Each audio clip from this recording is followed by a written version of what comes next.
હોળીના પાવન પર્વ નિમિત્તે સુરતથી વતન જતા મુસાફરોનો ધસારો વધી રહ્યો છે. તેને જોતા પશ્ચિમ રેલવેના સુરત અને ઉધના સ્ટેશન દ્વારા વ્યાપક તૈયારીઓ કરવામાં આવી છે.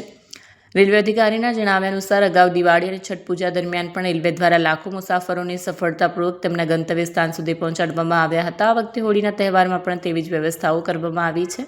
ઉધના સ્ટેશનના પ્લેટફોર્મ નંબર 6ને હાઈ લેવલ પ્લેટફોર્મમાં રૂપાંતરિત કરવામાં આવ્યું છે. નવા શેડ, પૂરતી લાઇટો અને પંખાની વ્યવસ્થા કરવામાં આવી છે.